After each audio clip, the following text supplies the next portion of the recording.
Bonjour et bienvenue dans cet épisode de Jardin d'automne, le podcast où on prend le temps de semer des idées pour qu'elles puissent se développer.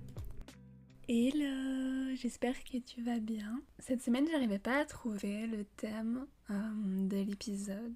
J'avais plusieurs idées, mais rien de super concret et vraiment je me dis mais qu'est-ce que je vais raconter cette semaine, de quoi est-ce qu'on va parler? Et finalement l'idée de l'épisode d'aujourd'hui elle m'est venue d'un ami qui parlait du fait que dans la vie il y a des personnes qu'on aime, des personnes qu'on n'aime pas et des personnes qui nous indiffèrent. Et cette semaine on va parler des personnes qu'on aime et surtout on va parler du fait de leur dire qu'on les aime. Je sais pas vous, mais c'est pas quelque chose de forcément naturel chez moi, dans l'éducation que j'ai reçue, dans les relations dans lesquelles je suis, de forcément dire aux gens qu'on les aime, qu'on les apprécie, pourquoi. Et je me suis dit que ce serait un chouette thème d'épisode, de discuter un peu déjà de pourquoi est-ce qu'on le fait pas, dire aux autres qu'on les aime, pourquoi est-ce que c'est important de le faire, et puis réfléchir un peu à comment le faire au quotidien. J'espère que l'épisode te plaira, n'hésite pas à me dire quand tu auras fini de l'écouter, si tu l'as aimé, que ce soit sur Insta, que ce soit par exemple sur Spotify, il y a une petite case où tu peux mettre des commentaires. N'hésite pas à me dire en tout cas si ça t'a plu. Je te souhaite un bon épisode.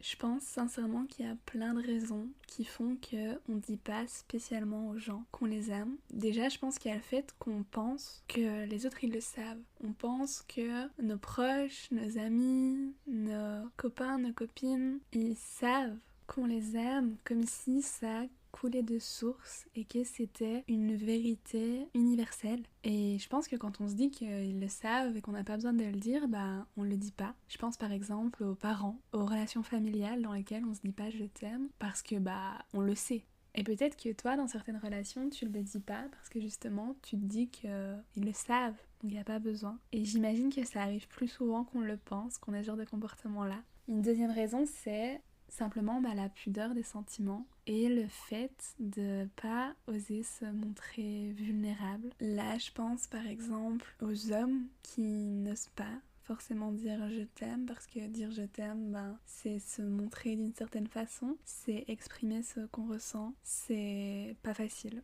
Moi, je sais que je suis assez pudique et que c'est pas des mots que je vais dire légèrement. Il y a une forme de tabou parfois autour de ces mots-là, autour du fait d'exprimer ce sentiment pour les gens qui nous entourent. Et c'est aussi lié aux habitudes familiales et culturelles. Je vois bien l'indifférence entre ma famille, où mes parents sont assez âgés.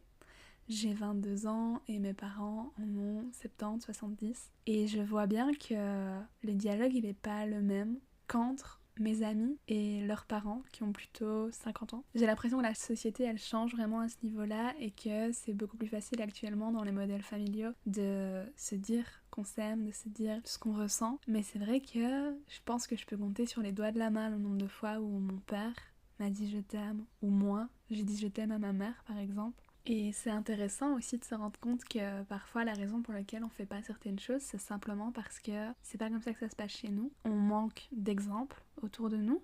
On n'a pas forcément quelqu'un qui nous montre tous les jours comment faire. On manque de pratique parce qu'on le fait pas et du coup ça fait peur de le faire. Il y a aussi une notion de la peur du rejet, en tout cas la peur de comment ce sera reçu par l'autre, parce que quand on dit à quelqu'un qu'on tient à cette personne, que ce soit un ami, que ce soit un membre de la famille, que ce soit une relation plutôt romantique, c'est vrai qu'une fois qu'on a lâché ce qu'on ressent, on est juste face à la personne et face à ce qu'elle peut nous renvoyer. Et peut y avoir une crainte que la personne en face, elle soit pas capable de répondre. Perso, je l'ai vécu, je regrette pas du tout d'avoir dit à cette personne-là que je l'aimais, mais elle a pas été capable de me le dire en retour. Et sur le coup, c'est vrai que waouh, t'as l'impression de t'être jeté à l'eau, t'as l'impression vraiment d'avoir fait un pas dans le vide. En retour, il se passe rien. Et ça peut faire vraiment peur. Donc je comprends que ce soit difficile. D'un autre côté, il peut aussi y avoir une peur un peu de banaliser le fait de dire aux autres ce qu'on ressent et que ça perde en valeur si on le dit trop souvent. Ça, je comprends totalement. Personnellement, il y a eu des périodes de ma vie où justement j'avais besoin de mesurer un peu la quantité, le nombre de fois où je disais aux gens que je tenais à eux pour que ça reste spécial Et puis il y a eu d'autres périodes où je pouvais le dire en continu parce que j'avais besoin de le dire, que ça sorte. Et finalement, avoir un peu ces deux expériences-là, ça m'a fait me rendre compte que ça perd pas forcément en valeur d'exprimer ce qu'on ressent aux autres. Je pense pas que des sentiments vont perdre dans leur force par le fait d'être divulgués aux autres. Je pense qu'il y a un certain courage et une certaine richesse justement à dire aux autres ce qu'on ressent. Et je pense surtout que c'est important de le faire. Je sais pas si t'as déjà réfléchi à cette question-là, à te dire j'aime telle personne, j'ai des amis qui sont extraordinaires, je suis super reconnaissant d'avoir cette relation-là avec mon grand frère, mais je le leur dis pas, peut-être pour une des raisons que j'ai citées avant, peut-être pour d'autres raisons, mais pourquoi est-ce que ce serait important que je le fasse? Qu'est-ce que ça pourrait apporter si je prenais mon courage à deux mains ou simplement si je prenais le temps de le dire? Qu'est-ce que ça pourrait changer? Dire aux autres qu'on les aime, ça fait du bien. Ça fait du bien pour celui qui reçoit, mais ça fait aussi du bien pour celui qui donne, qui dit les choses. C'est partager une émotion positive avec quelqu'un et c'est potentiellement ensoleiller sa journée. Comme j'ai dit tout à l'heure, on part du principe que les autres ils le savent, mais les autres en fait ils le savent pas forcément. Et pour moi c'est une raison pour laquelle c'est si important de dire qu'on les aime parce qu'on peut pas savoir ce que eux perçoivent de nous. On peut pas savoir comment ils voient ce qu'on leur donne. On peut pas savoir toutes les questions qu'ils se posent. Si on disait plus souvent aux autres qu'on les aime, ça éviterait beaucoup de questionnements, je pense. Parce qu'il y a des relations qui nous questionnent. Il y a des fois où on n'est pas sûr de ce que les autres ressentent. Peut-être que t'es dans une amitié et toi t'as l'impression que la personne elle représente la lune pour toi. Et tu sais pas si c'est réciproque. Et du coup t'oses pas t'engager. Tu sais pas dans quelle mesure t'es vraiment apprécié. Et si justement la personne elle prenait le temps ou le courage de te dire ce qu'elle pense de toi, de te dire ce qu'elle ressent pour toi, de te dire ce que la relation a comme signification, ça te permettrait d'arrêter de te poser toutes ces questions. Ça permettrait du coup de diminuer une certaine anxiété chez les autres, un certain stress, une peur peut-être. Et je trouve ça super chouette. Je pense qu'on s'est tous déjà retrouvés dans des situations où on savait pas trop comment se positionner vis-à-vis de l'autre personne, où on savait pas trop si ce que nous on ressentait c'était pareil, si c'était le même niveau d'engagement, de connexion, enfin voilà, peu importe. À nouveau que ce soit amical ou romantique. Et dire simplement ce qu'on pense aux gens, être honnête, ça permet de lever pas mal d'ambiguïté et pas mal de questions. Ça améliore du coup selon moi la qualité des relations parce que c'est beaucoup plus facile de s'engager et d'être soi et d'être bien dans une relation quand on sait exactement comment l'autre se positionne, quand on sait exactement ce que l'autre pense de nous, qu'on sait qu'on est apprécié pour ce qu'on est. Je pense que l'engagement est beaucoup plus facile une fois que les choses ont été dites, qu'on peut se sentir bien, qu'on sait qu'il y a un vrai lien entre nous. Et dans une autre dimension, je pense que c'est important de dire quand même de temps en temps aux gens qu'on les aime, simplement parce que ça peut être un vrai soutien pour eux. On ne sait pas toujours ce qui se passe dans la vie des autres. Peut-être que les gens ils sont en train de traverser quelque chose de difficile, ils se sentent seuls, ils se sentent peut-être un peu abandonnés, il leur manque justement un peu d'amour, un peu d'affection, un peu de réconfort. Et si toi t'arrives un peu comme ça, un peu sans raison, tu dis à cette personne-là que tu l'aimes, que tu dis à cette personne-là que tu l'apprécies pour qui elle est, que tu es reconnaissant de l'avoir dans ta vie, que c'est une personne géniale, il y a de grandes chances que ça va lui faire un bien fou. Même si elle passe une bonne journée, ça va lui faire un bien fou. Mais si justement elle est dans une période de sa vie qui est un peu compliquée, savoir qu'autour d'elle il y a des gens qui l'aiment, ça va sûrement vraiment l'aider et ça coûte vraiment rien de le faire. Et du coup maintenant justement on va parler un peu de comment est-ce qu'on peut le faire. Comment est-ce qu'on dit aux gens autour de nous qu'on tient à eux, alors qu'on a justement dit que c'était pas forcément quelque chose de facile, ou qu'on n'a pas forcément eu des modèles autour de nous, ou que c'est pas quelque chose d'inné. Déjà quelque chose à prendre en compte, si on le sait, c'est le langage de l'amour de l'autre. Je pense que vous avez déjà entendu parler de ça, mais il y a une théorie selon laquelle il y a différents langages de l'amour. Plus précisément, il y en a 5. Le premier, c'est les paroles valorisantes. Donc c'est le fait de dire ou écrire à l'autre pour lui dire qu'on l'aime, pourquoi, en quoi c'est quelqu'un de bien, etc. Il y a les moments de qualité. Donc ça, c'est le fait de passer du temps avec la personne, avoir un petit date, faire une activité, avoir une grosse conversation. Enfin voilà, des moments vraiment juste pour cette relation-là. Il y a aussi le contact physique, donc il y a des personnes qui pour recevoir l'amour ou l'exprimer vont davantage passer par exemple le fait de se prendre dans les bras, de se faire un câlin, d'être proche physiquement. Il y a aussi les cadeaux, donc ça c'est le fait de donner des cadeaux ou de recevoir des cadeaux comme preuve d'amour, d'amitié. Et puis, il y a les actes de service. Donc ça, c'est le fait de faire le petit déjeuner à la personne, de lui apporter quelque chose, de lui faire à manger, des choses comme ça. Et donc, je pense que si tu connais un peu le langage de l'amour de la personne, ça peut être chouette d'adapter la façon dont tu as envie de lui montrer que tu tiens à elle en fonction de ça.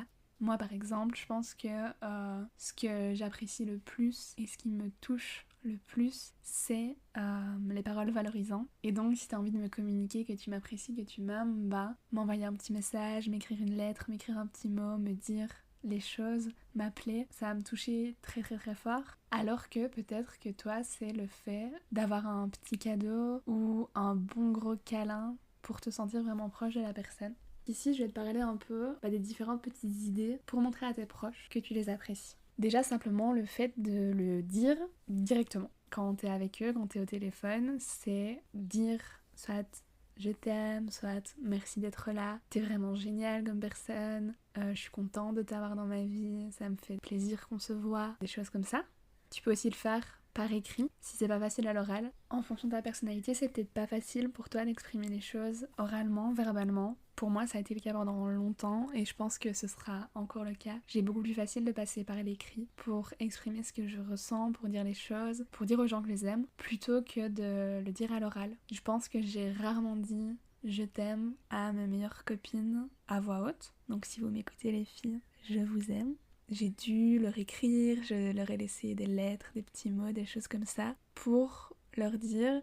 Et puis il y a une dimension que j'aime bien là-dedans qui est aussi celle où la personne va pouvoir relire ces mots-là alors qu'à l'oral elle va peut-être pas pouvoir les réentendre. Tu peux montrer aux personnes autour de toi que tu les aimes au travers de tes actions, au travers de tes gestes. Tu peux leur faire un câlin, comme on l'a dit, leur tenir la main, être là pour eux avant un grand moment, être là pour eux après quelque chose de grave, être présent. Franchement, simplement le fait d'être présent à certains moments de la vie de quelqu'un, c'est une preuve d'amour et c'est une façon de montrer qu'on apprécie vraiment ces personnes-là.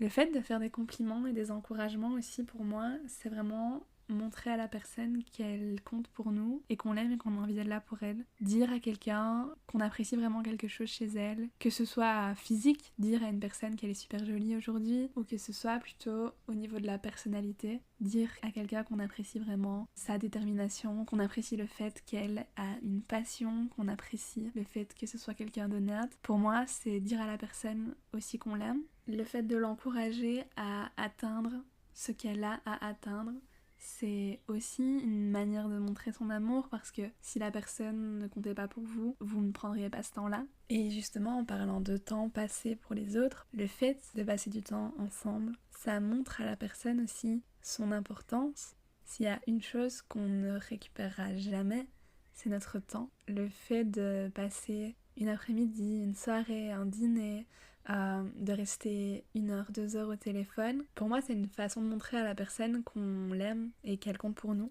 Le fait d'offrir un petit cadeau de temps en temps aussi, je trouve que c'est une vraiment chouette façon de montrer que même quand la personne n'est pas là, même quand on n'a pas forcément de contact avec la personne, elle continue d'exister dans notre univers à nous. Quand tu pars en voyage et que tu prends le temps d'envoyer une carte postale à tes proches ou de leur ramener un petit souvenir, quand tu tombes sur un petit truc qui te fait penser à un ami et que tu l'achètes pour lui donner la prochaine fois que tu le vois, c'est une façon de dire je t'aime. Et ça n'a pas besoin d'être des gros trucs, mais pour moi c'est vraiment une façon de montrer à la personne qu'on la voit et qu'on pense à elle. Il y a pas longtemps, je suis allée à la Fnac et j'ai offert à Juliette, avec qui il y a un épisode sur le podcast, si jamais vous voulez l'écouter, un livre Monsieur Madame, et c'était Madame Lumineuse. Ça m'a coûté quoi, 2 €? Et ça lui a fait trop plaisir et c'était une petite attention et c'était juste, j'arrivais chez elle et j'avais un petit truc pour elle et c'était ma façon à moi de lui dire je t'aime, je te vois, merci d'être là. Comme je dis tout à l'heure, c'est important de dire aux autres qu'on les aime parce que parfois ils vont pas bien.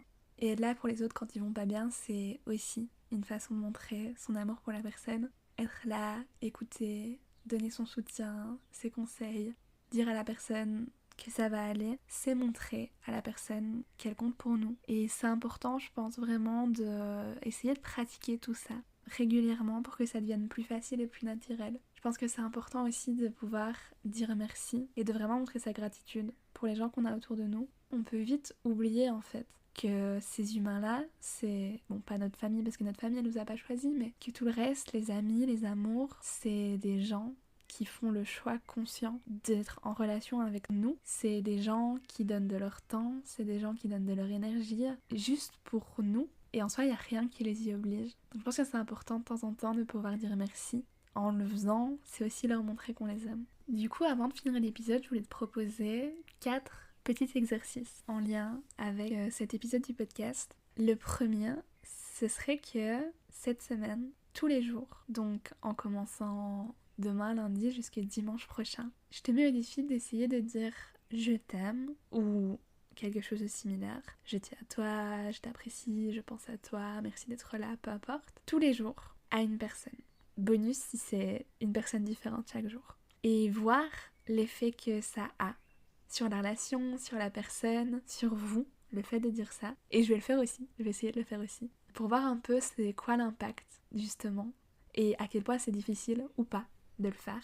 Le deuxième exercice, ce serait d'écrire une lettre ou un message, ce sera peut-être plutôt un message, à un proche pour exprimer un peu ce qu'il représente pour toi. Vraiment prendre un moment dans les prochains jours pour réfléchir à une personne, mettre tes sentiments par écrit. Il y a 2 ans, j'avais envoyé le même message à plusieurs de mes proches. Je leur avais demandé justement d'exprimer ce que je représentais, de me décrire. Et ça avait été un chouette exercice. Ils m'avaient tous dit que c'était rigolo. Et moi, ça m'avait fait trop plaisir parce que j'avais eu beaucoup de choses positives, beaucoup d'amour. Et recevoir ça, ça fait un bien fou. Donc, si t'as un petit peu de temps, dans les prochains jours, dans les prochaines semaines, fais ça. Pense à quelqu'un, pense à pourquoi tu l'aimes, à ce qu'elle représente pour toi, à ce que cette personne fait pour toi, à ce qu'elle ajoute à ta vie. Écris-le et dis-lui. Le troisième défi que j'ai envie de te donner, c'est de planifier un date, une activité, un moment avec une personne que t'aimes. Pendant ce moment, vraiment lui montrer ton affection. Ça peut être toutes les choses dont on a parlé juste avant, mais profiter de ce moment pour que la personne se sente aimée. Et je suis sûre que rien que le fait de toi montrer ton affection, tu vas te sentir plus riche en sortant de ce moment-là que si tu ne l'avais pas fait. Et un dernier exercice que je te demanderais d'essayer, si t'as envie, j'oblige à rien évidemment, c'est tous les jours noter quelque chose pour lequel t'es reconnaissant, mais pas, comme j'ai pu le dire, être reconnaissant de quelque chose dans sa journée ou quoi, mais d'être reconnaissant par rapport à quelque chose qu'on apprécie chez un proche. Et du coup de lui dire. Donc là, à nouveau, pendant quelques jours, pendant une semaine, la semaine d'après, réfléchir à pourquoi tu es reconnaissant d'avoir une personne spécifique dans ta vie et lui dire en lui disant merci. Et je suis sûre que ça lui fera trop plaisir. N'hésite pas à me faire un retour si jamais tu as appliqué ces exercices-là. Promis, je vais essayer de les appliquer moi-même pour voir ce que ça fait parce que je me dis que ça peut être des chouettes petites choses à faire. Ça demande pas non plus beaucoup de temps, ça demande pas un budget, un investissement et ça peut vraiment changer toi, ta journée ou la journée de la personne. Je trouve souvent ça plus riche de donner que de recevoir. Perso, je préfère 1000 fois préparer des cadeaux et les offrir plutôt que de les recevoir, même si je suis très contente quand je fais ça. Il y a quelque chose de l'ordre du magique quand on fait plaisir aux autres et comment est-ce qu'on pourrait faire plus plaisir aux autres qu'en leur disant qu'on tient à eux. Donc je suis persuadée que si de façon plus régulière tu commences à dire aux autres autour de toi que tu les aimes, que tu tiens à eux, que tu es reconnaissant de les avoir dans ta vie, ça va aussi t'apporter à toi beaucoup de choses. En tout cas je te le souhaite. Dis-moi si l'épisode t'a plu. C'est un peu différent de d'habitude je trouve, mais j'ai vraiment beaucoup aimé le faire. C'est un sujet que j'aime beaucoup. Dis-moi si t'as envie de plus d'épisodes sur le thème de l'amour, de l'amitié, des relations. Comme d'hab, je suis super ouverte à toutes vos propositions. Si t'es pas encore abonné à Jardin d'automne ou que tu découvres ce podcast, n'hésite pas à t'abonner sur ta plateforme et à laisser un petit commentaire ou une petite évaluation. On se retrouve la semaine prochaine. Je te fais des gros bisous. Prends soin de toi. À bientôt. Merci d'avoir écouté cet épisode du podcast. J'espère qu'il fera un bout de chemin avec vous. On se retrouve tous les dimanches pour un nouvel épisode. En attendant, n'hésite pas à suivre le podcast sur Instagram @jardin d'automne et à m'y faire tes retours. À bientôt!